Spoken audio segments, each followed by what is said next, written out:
Channel said to build a sky base. Okay.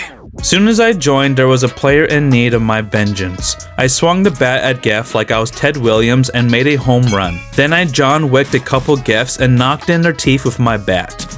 Since it was night, I had no choice but to wander the streets like a man on bath salts with no base to shelter in. Until I saw Plushy and went in his base to help him rebuild the window before venturing out to find an isolated area to build my sky base. But then I realized people already built out here, which almost trapped me and got me eaten alive. Luckily, the window was big enough for me to jump through. Also, the hospital was way too big and vulnerable to attacks. Plus, I didn't want everyone to camp inside and attract brute GEF. I searched everywhere for a perfect spot, yet I couldn't find one, so I camped in the shelves as GEFs appeared. Yeah, I wasn't having any luck. I guess I'm a bit picky, but at least I'm not licking these balls of flesh like the rest of you guys. With all these people dying and the failed attempts at a base, I just knew I had to act fast because these GEFs were everywhere. Everyone else was giving me supplies to support my mission. They were pretty helpful. That's when I found the perfect spot for my sky base. Somewhere close to the city, but also where people don't usually look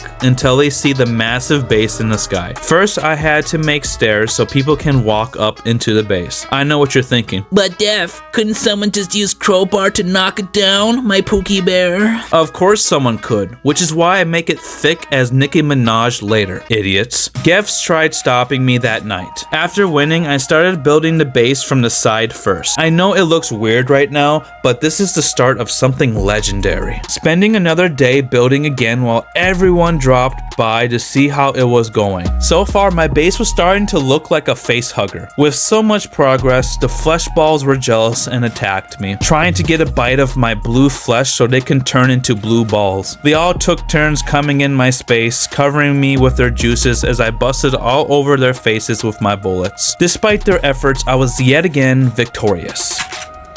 Now that the bloodshed was over, I started to expand the floor while Pyro grabbed lanterns for me. By the end of the day, my base was looking pretty good. This oversized shrimp would soon be needing a wall. A few of my subs wanted to stay and help, so I told them that if they see Run, then they have to leave the building. Just as I said that, I got in Run, so I ran out the tent and into the city. That's when Brute GEF smashed me from behind. At least the base was safe. For now.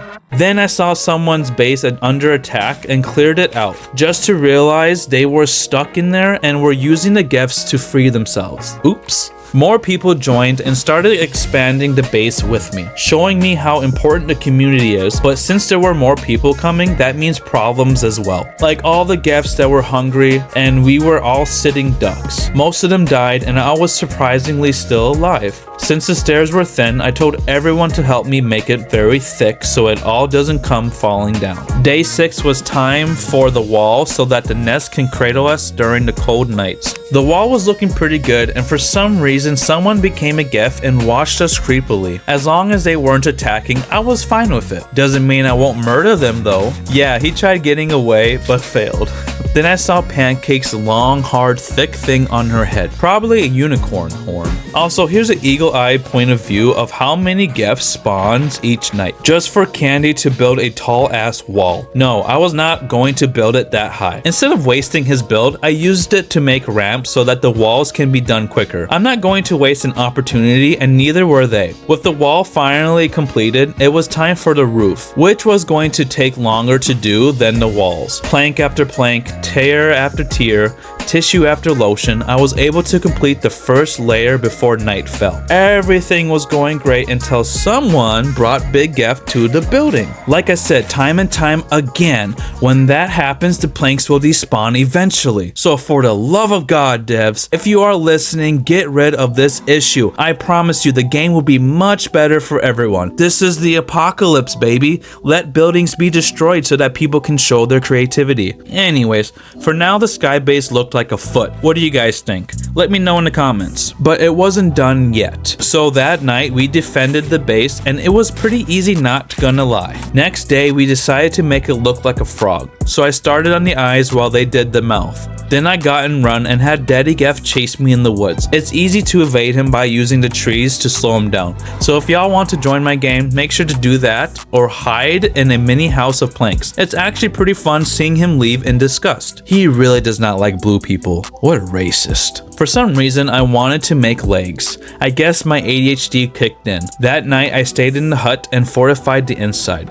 It was pretty bright and I loved how safe it felt. No Geffs, big or small, was going to get in for sure. But when it's done, I will show how it looks and how it handles hordes from a Geff's perspective. We used the building as a storage room for supplies as well. For some reason, they made a burial site for Pancake. Then a Geff tried to eat the base. It's not getting through. I'm glad these smilers have a low IQ. I can't imagine a Geff holding crowbars to break in.